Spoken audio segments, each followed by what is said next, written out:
भारत माता की। मंच पर विराजमान प्रदेश भाजपा के अध्यक्ष श्रीमान केडी सिंह, राष्ट्रीय महासचिव श्री धर्मेंद्र प्रधान जी, यहां के प्रभारी श्री अरुण सिंह जी और लोकसभा के हमारे उम्मीदवार श्रीमान जुएल ओरा जी, संगीता जी, सुरेश पुजारी जी, सुभाष चौहान जी, प्रदीप नायक जी, यह बार इसके साथ साथ विधानसभा के भी चुनाव है और इस विधानसभा चुनाव के सभी उम्मीदवार और विशाल संख्या में पधारे हुए प्यारे भाइयों और बहनों,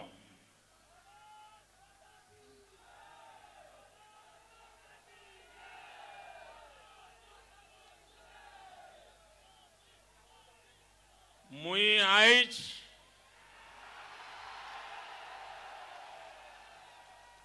सुरेंद्र साहेर ई बीर माइट ने ठिया एवं करी संबलपुर देवी समलई मां के जुहार करूच।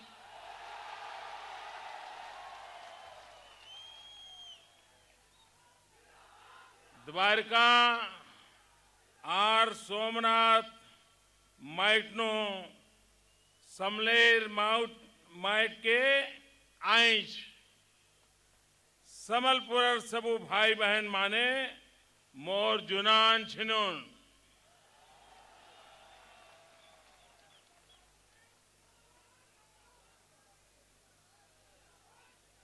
भाइयों बहनों, इस चमचमाती धूप में, इतनी कड़ी धूप में मेरे चारों तरफ इतनी बड़ी मात्रा में चुनाव सभा में इतना बड़ा जन सैलाब, भाइयों बहनों, ये जन सैलाब दिखाता है कि चुनाव के नतीजे क्या आने वाले हैं।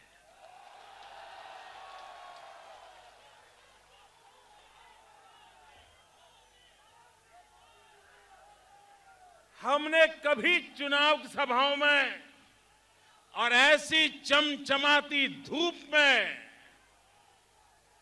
ऐसा केसरिया समंदर कभी देखा नहीं।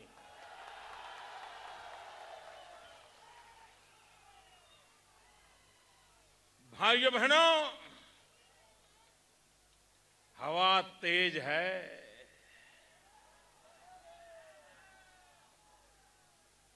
चुनाव आते ही आते आंधी नजर आने लगी है और चुनाव का मतदान होते होते ये सुनामी में बदल जाएगा।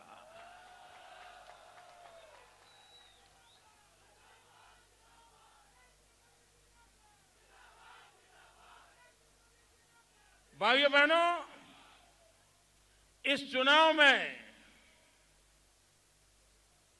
देश के नागरिक सिर्फ भारतीय जनता पार्टी की सरकार बनाना चाहते हैं, इतना ही मकसद नहीं है।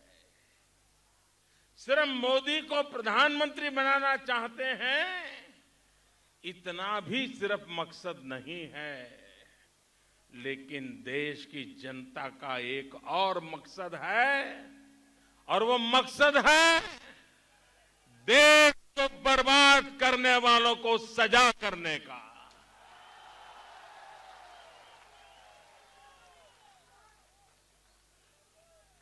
और देश की जनता इस बार जिन जिन लोगों ने देश को तबाह किया है, बर्बाद किया है, उनको चुन चुन करके साफ कर देगी।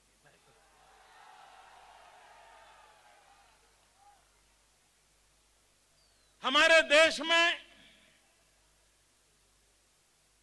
कोई गलती करे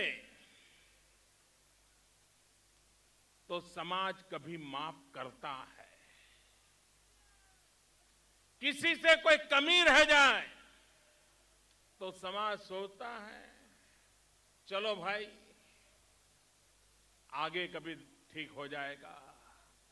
लेकिन अगर कोई धोखा करे तो जनता कभी उसे माफ नहीं करती है। आप मुझे बताइए भाइयों, आप किसी धोखेबाज को माफ करोगे? वादा खिलाफी करने वालों को माफ करोगे? आपके सामने झूठ बोलने वालों को माफ करोगे? भाइयों बहनों, ये कांग्रेस पार्टी झूठे वादे करने में बहुत माहिर है।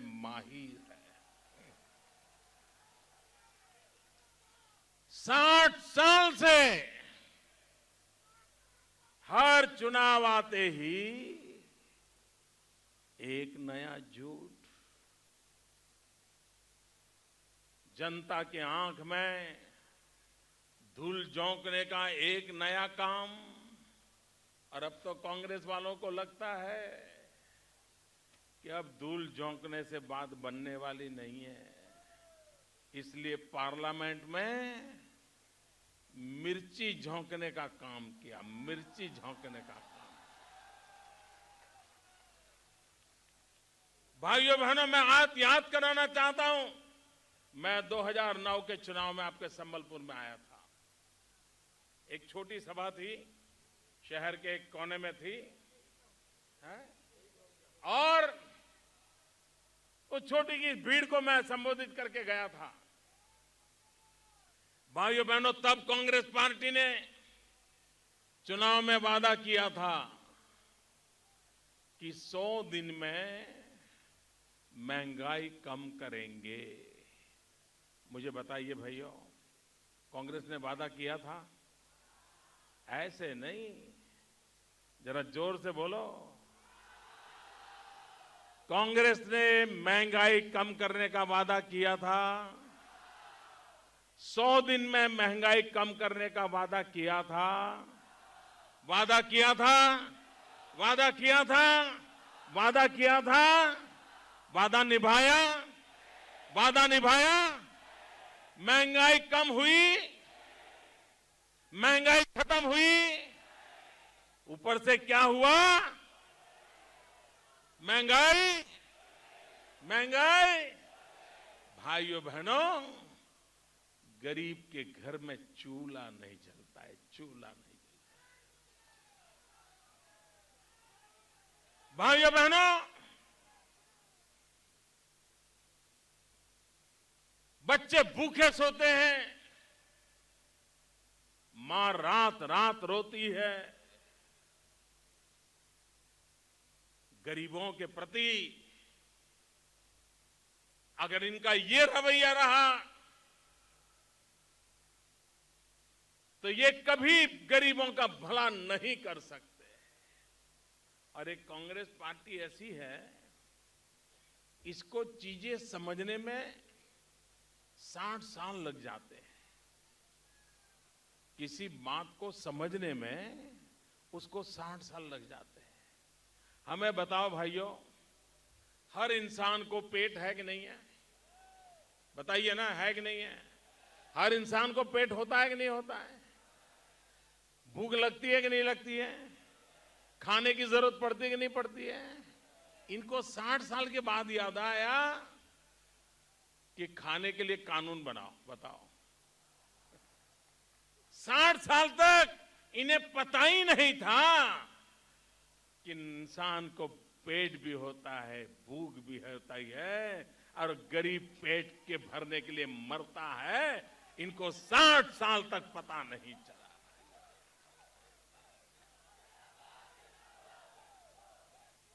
और इसलिए भाइयों बहनों, ऐसे लोगों को जितने दिन ज्यादा हम झेलेंगे, उतने दिन ज्यादा जुल्म बढ़ेंगे। और इसलिए मैं आज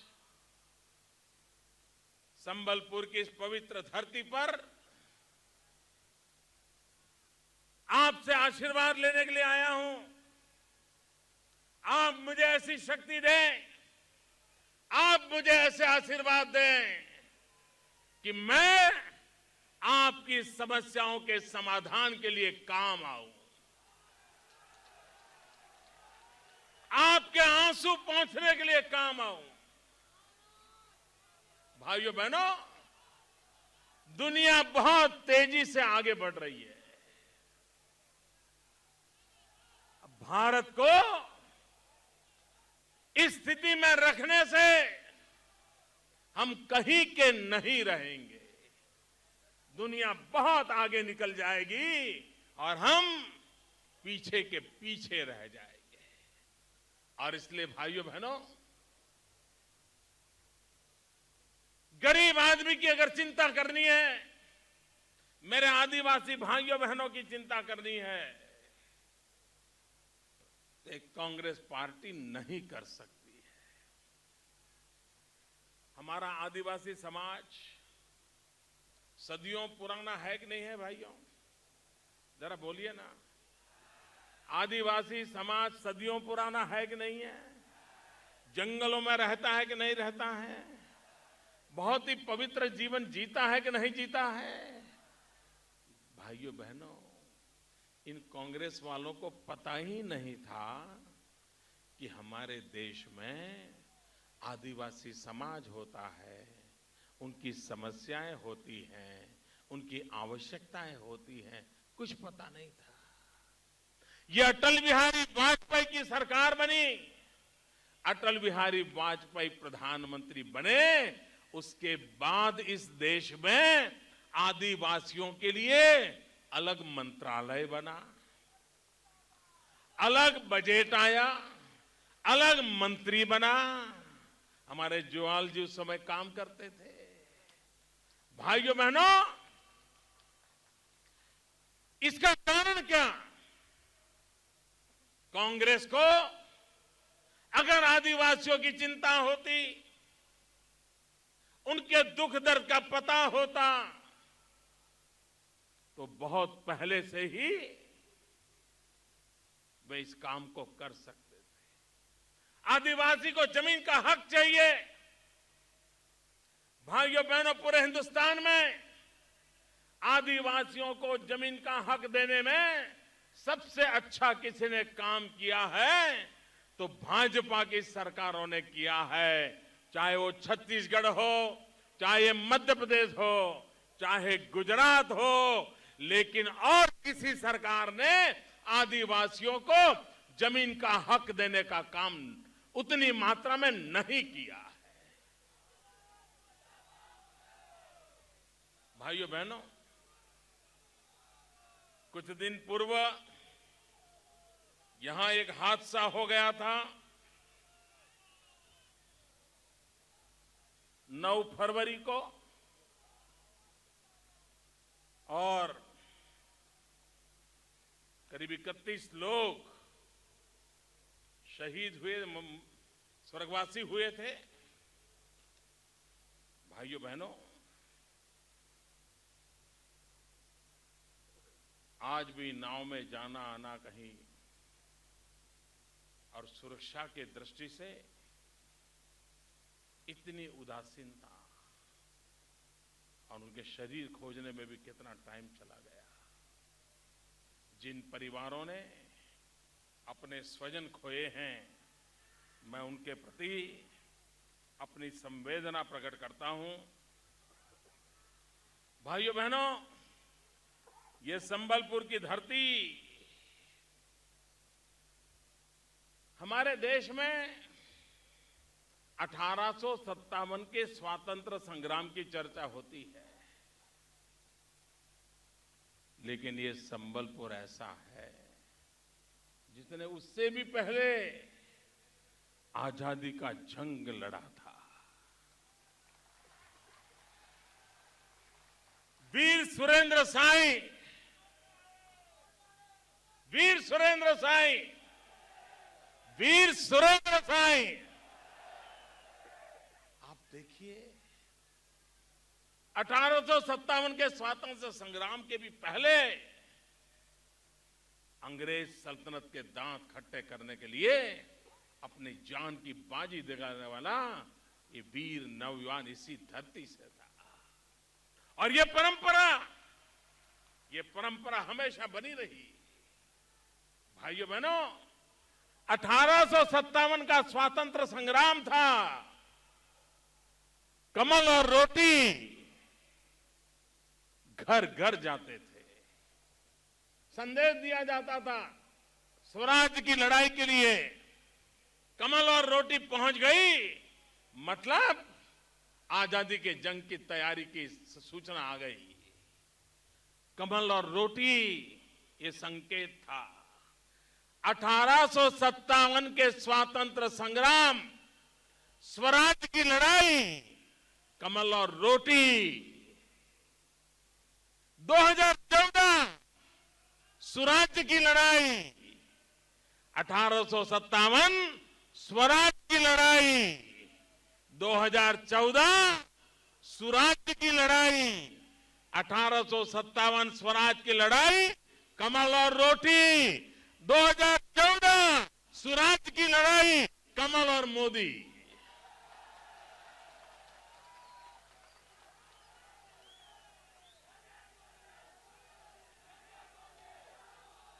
भाइयों बहनों, ये कमल वो संदेश लेकर के आया है। अब देश को कुशासन नहीं चाहिए, देश को सुशासन चाहिए। गरीब की आवाज सुनाई देनी चाहिए, माताओं बहनों को सम्मान की जिंदगी मिलनी चाहिए। हमारा किसान, भाइयों बहनों, यहां पर पानी है, उपजाऊ भूमि है, लेकिन उसके बावजूद भी प्रति हेक्टेयर जमीन में जो उत्पादन होना चाहिए कम होता है। क्या इसमें सुधार नहीं किया जा सकता? किसान मेहनत करने को तैयार है, उसको सही मार्गदर्शन चाहिए, अच्छे बीज चाहिए, खेती के नए तौर तरीके चाहिए। मेरा किसान अपनी ताकत दिखा सकता है। भाइयों बहनों, हमारा संबलपुर कला, आर्ट, हैंडीक्राफ्ट, उसकी अपनी एक पहचान है। भाइयों बहनों, ये छोटे छोटे कारीगर, चाहे संबलपुर की साड़ी कितनी प्रचलित है, लेकिन क्यों न दुनिया में इसको मार्केट मिले, क्यों न हिंदुस्तान भर में हमारे इस कला कौशल्य के दीवानों को जो कुछ न कुछ नया देते हैं, उनको बहुत बड़ा बाजार क्यों न मिले। लेकिन इसके लिए शासन को समझ होनी चाहिए, इलाके के विकास की चिंता होनी चाहिए। भाइयों बहनों, आपके पड़ोस में छत्तीसगढ़ है। छत्तीसगढ़ मध्य प्रदेश का हिस्सा हुआ करता था, और जब वो संयुक्त था मध्य प्रदेश छत्तीसगढ़, वो बीमारू राज्य माना जाता था। आज मध्य प्रदेश और छत्तीसगढ़ में भाजपा की सरकारों ने 10 साल में जो कमाल कर दिया है, वो बीमारू राज्य से आज एक सशक्त राज्य के रूप में उभर करके आए हैं। छत्तीसगढ़ में जिस प्रकार से कृषि क्षेत्र में क्रांति की है, किसानों के हक के लिए योजनाएं बनाई हैं, तो क्या पड़ोस में उड़ीसा में नहीं बन सकती? लेकिन भाइयों बहनों, जनता के लिए जीने मरने वाली सरकार चाहिए, जनता के लिए काम करने वाली सरकार चाहिए, तब जाकर के होता है। लेकिन भाइयों बहनों, इनको परवाह नहीं है। और इसलिए मैं कहने आया हूं भाइयों बहनों, मैं तो हैरान हूं। अभी मध्य प्रदेश में ओले गिरने के कारण कोई गांव, कोई इलाका ऐसा नहीं है वहां का किसान बर्बाद न हुआ हो। हमारे शिवराज सिंह चौहान अनशन पर बैठना पड़ा, मध्य प्रदेश बंद रखना पड़ा, इतनी बड़ी तबाही हुई, लेकिन दिल्ली की सरकार का उसकी परवाह ही नहीं है। भाइयों बहनों, मुझे बताइए, क्या मध्य प्रदेश का किसान भी हमारा भाई है कि नहीं है? उसकी मुसीबत हमारी मुसीबत है कि नहीं है? क्या दिल्ली सरकार ने, ये भाजपा की सरकार है इसलिए वहां के किसानों को मरने देना चाहिए, वहां के किसानों को बर्बाद होने देना चाहिए? हमारे शिवराज सिंह चौहान, मैंने कभी उनको इतना परेशान और दुखी नहीं देखा था। कल जब हमारा पार्लियामेंट्री बोर्ड की बैठक थी, शिवराज ने जो दर्दनाक कथा सुनाई, और दिल्ली सरकार को परवाह तक नहीं है। किसान मारा जा रहा है, ओले गिरे, प्राकृतिक आपदा है, लेकिन प्रधानमंत्री को, उनके नेताओं को, उनके शहजादे को मध्य प्रदेश के किसानों की परवाह नहीं है। उनको वो अपने नहीं लगते। क्यों? क्योंकि उन्होंने अभी भाजपा की सरकार बनाई है। गुस्सा इतना है, गुस्सा इतना है कि उनको लगता है ओले गिरे, किसान को मरने दो, हमको वोट नहीं दिया था। भाइयों बहनों, 125 करोड़ का देश एक है, जन जन एक है। सरकारें किसी की भी क्यों ना हो, हर सरकार के साथ, वहां के हर नागरिक के साथ न्यायी व्यवहार होना चाहिए। राजनीतिक तराजू से तोलना नहीं चाहिए। लेकिन भाइयों बहनों, इनको किसानों की चिंता कहां है? उनको तो एक ही चिंता है, ये मोदी आ जाएगा तो। उनको एक ही चिंता सताती है, कहीं मोदी आ गया तो। भाइयों बहनों, मैं 24 घंटे दिन रात देश की समस्याओं का हल ढूंढता रहता हूं, और ये सारे लोग इकट्ठे होकर के मोदी का हल ढूंढ रहे हैं।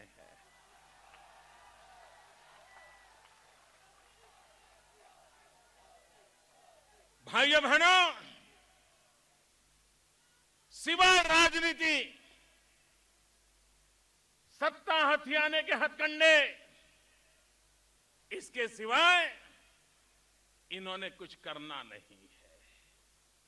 भाइयों बहनों, अभी हमारे देश के विदेश मंत्री कल लंदन गए थे, कल परसों, वहां उन्होंने भाषण किया। मैं हैरान हूं, ये किस देश का प्रतिनिधित्व करते हैं और ये कैसी भाषा बोलते हैं। बहुत गंभीर बातें उन्होंने वहां बताई हैं। हिंदुस्तान गर्व कर सकता है, हम दुनिया के सबसे बड़ा लोकतंत्र देश है, और हमारे यहां कम समय में इतनी बड़ी मात्रा में चुनावी व्यवस्थाएं होती है। इतना ही नहीं, इतने बड़े देश का इलेक्शन में रिजल्ट का काउंटिंग एक दिन के सुबह से शाम तक चुनाव के रिजल्ट आ जाते हैं। यह सारा काम हमारा इलेक्शन कमीशन करता है। दुनिया में समृद्ध देश अमेरिका, उसको भी चुनाव नतीजों की गिनती में कई दिन लग जाते हैं। एक बार जब बुश की छुट्टी हुई तो हफ्ते भर गिनती चलती रही थी। भाइयों बहनों, ये कमाल हिंदुस्तान के लोकतंत्र का, हिंदुस्तान के हमारे इलेक्शन कमीशन का है। उसका गौरव करना चाहिए। उसके बजाय उसको गाली लंदन में जाकर के दे रहे हो और ये कह रहे हो कि वो हमें बोलने नहीं देता है। और 3 लोग हैं, वो सब निर्णय करते हैं। भाइयों बहनों, ये भारत के विदेश मंत्री ने, कांग्रेस के नेता ने लंदन में जाकर के इलेक्शन कमीशन को जो गालियां दी हैं, उसकी आलोचना की है, उसकी प्रतिष्ठा को ध्वस्त किया है।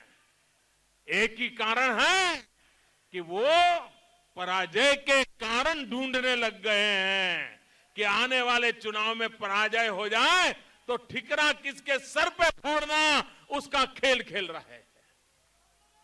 भाइयों बहनों, इन्होंने सुप्रीम कोर्ट को भी हमला बोल दिया। अरे आज दुनिया के अंदर न्याय प्रणाली पर विश्व के संबंधों की ताकत बनती है। कोई भी विदेश का पूंजी निवेश करने आता है तो उस देश की न्याय प्रणाली कैसी है उसको भी देखता है। और ये विदेश मंत्री देखिए, दुनिया में जाकर के भारत की सुप्रीम कोर्ट की धज्जियां उड़ा रहे हैं। प्रधानमंत्री जी, आपकी जिम्मेवारी है। यह आपके मंत्री ने विदेश में जाकर के हिंदुस्तान की 2 महत्वपूर्ण संस्थाओं को बदनाम करने का पाप किया है। भाइयों बहनों, ये जो इंडियन नेशनल कांग्रेस है ना, आईएनसी, ये इंडियन नेशनल कांग्रेस का अब नाम बदल देना चाहिए। ये इंडियन नेशनल कांग्रेस नहीं है, ये इंस्टीट्यूशन निगलेक्टिंग कांग्रेस है। सारी संस्थाओं को तोड़ दो, उसकी बेइज्जती करो, संवैधानिक संस्थाओं की बेइज्जती करो।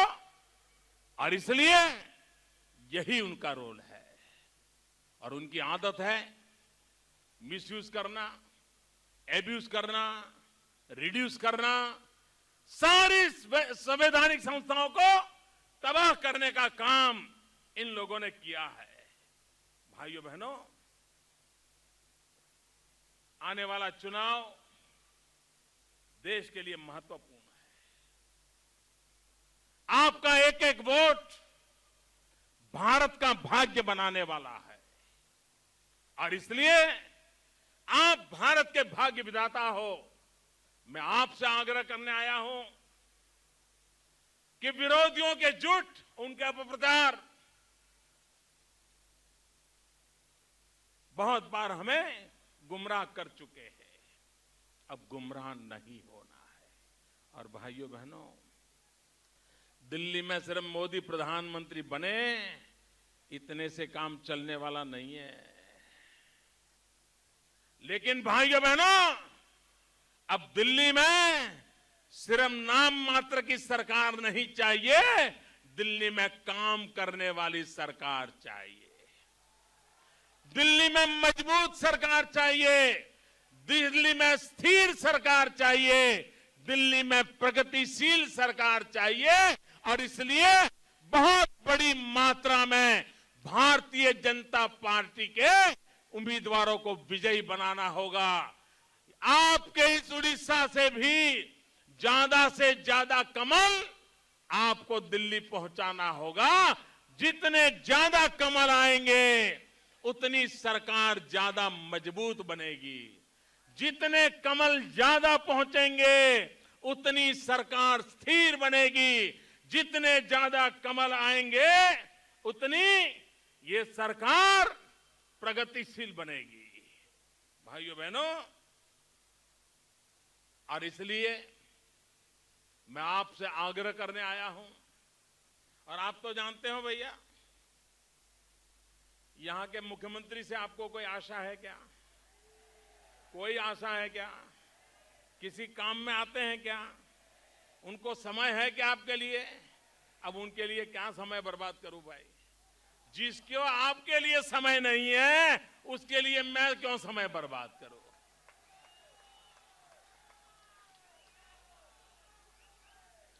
इतना भारी बहुमत बनने के बाद भी जो काम न कर सके, भाइयों बहनों, दिल्ली में ऐसा नमूना नहीं चाहिए हमें।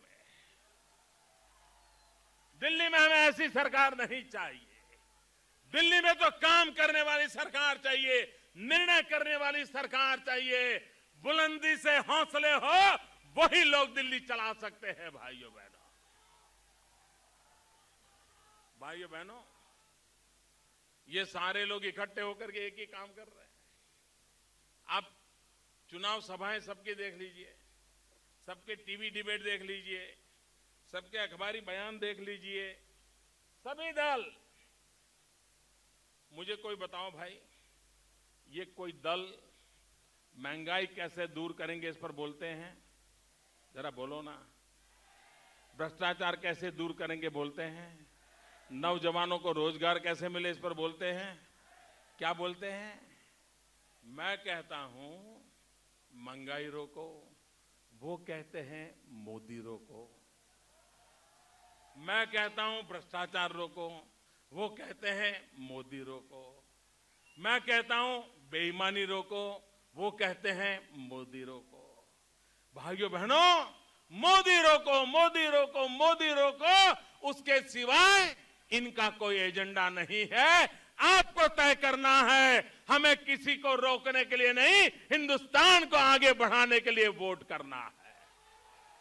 हमने भारत के लिए वोट करना है, हमारे नौजवानों के भविष्य के लिए वोट करना है, देश का भाग्य बदलने के लिए वोट करना है। और इसलिए भाइयों बहनों, विधानसभा का चुनाव हो, विधानसभा में एक मजबूत सरकार देने के लिए भारतीय जनता पार्टी आपके पास आया है। हम एक मजबूत इरादे का, उड़ीसा का भाग्य बदलने वाला काम करना चाहते हैं। हमारे विधायक समाज की सेवा करते करते हमारे बीच आए हैं। आप हमारे विधायकों को विजयी बनाइए। उड़ीसा का भाग्य बदलने के लिए, सोती हुई सरकार जगाने के लिए आप उड़ीसा में भी सरकार बनाने के सपनों के साथ इस चुनाव अभियान को आगे बढ़ाएं। यही मेरी आपको शुभकामना है। भारत माता की। दोनों हाथ से बोलिए वंदे। ऐसे नहीं, पूरी ताकत। वंदे वंदे वंदे।